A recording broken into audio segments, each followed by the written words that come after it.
जय श्री राम, जय महाराणा, जय राजपूताना, हर हर महादेव, जय माँ भवानी, जय हिंद। कुछ भी एक जमाना था जब हमारे यहाँ के सूरवीर योद्धा शब्द वेदी बाण चलाते थे और मात्र शब्द सुन करके बिना देखे ही दुश्मन का सिर उड़ा देते थे। एक जमाना था जब मंत्रों की शक्ति से अग्नि प्रज्वलित हो जाती थी। एक जमाना था जब संगीत की ध्वनि से बारिश हो जाती थी। एक जमाना था जब कसम देने मात्र से ही और उसको तोड़ने के मात्र से ही मृत्यु हो जाती थी। इस विषय पर कभी आगे बताऊंगा। टॉपिक भी बड़ा अलग और शीर्षक भी कुछ भी। तो आप भी सोच रहे होंगे कि आज मैं किस विषय पर चर्चा कर रहा हूं। आगे बढ़ते हैं। तो ये थी मंत्रों, शब्दों, उच्चारण की ताकत।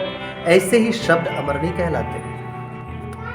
आप जानते हैं इस संपूर्ण ब्रह्मांड में बोला गया कोई भी शब्द अमर है।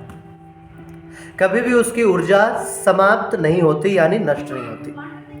करोड़ों वर्षों में भी बोला गया, करोड़ों वर्षों पूर्व भी बोला गया कोई भी शब्द ब्रह्मांड में तब तक रहेगा जब तक ये पूरी की पूरी सृष्टि रहेगी। आइए इस मुद्दे पर।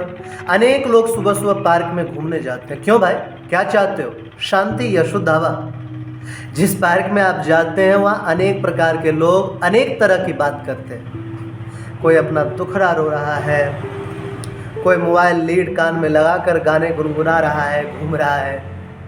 किसी की पत्नी अपने सास का रोना रो रही है, किसी का पति दूसरों की महिलाओं को ताड़ रहा है, कोई अपने घुटने दर्द से परेशान है, कोई सांस की समस्या से परेशान है, कोई धन के अभाव में तकलीफ में है।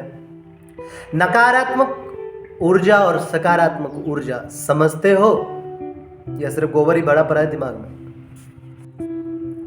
यही नकारात्मक ऊर्जा जो शब्दों के प्रवाह से आपके घर तक आई है आपको बर्बाद कर देगी, आपके स्वास्थ्य को भी बर्बाद कर देती है। क्योंकि अगर शांति की कामना होती तो पहाड़ों में एकांत में ही बैठते जाकर के, पार्क में गप्पे मारने नहीं जाते, या फिर घर की छत पर बैठ करके शुद्ध हवा का आनंद ले रहे होते, या फिर एकांत में विचरण कर रहे होते। तो ऊर्जा विज्ञान और उसकी ताकत को समझिए। भले ही गलती आपकी ना हो, लेकिन सृष्टि का सारा खेल ही तरंगों का होता है। ये सकारात्मक रहेगी या नकारात्मक, इस पर ही आपका जीवन चलता है।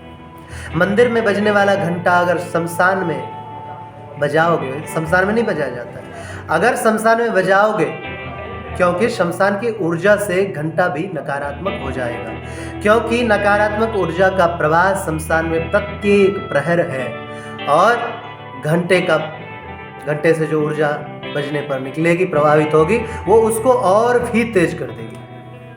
तो विचरण या शुद्ध वायु की प्राण ऊर्जा को ग्रहण करने के लिए स्थान समय का विशेष ध्यान रखो और अनजाने में नकारात्मक ऊर्जा जो आती है उससे बचो। वीरों के पास जाओ, वीरता की बातें सुनो, आप में वीर रस आ जाएगा। भगवान की कथा सुनो, भगवान की भक्ति आएगी। सीखते रहो, कुछ ना कुछ नई बातें हम बताते रहेंगे। जय श्री राम, जय महाराणा, जय राजपूताना, हर हर महादेव, जय माँ भवानी, जय हिंद।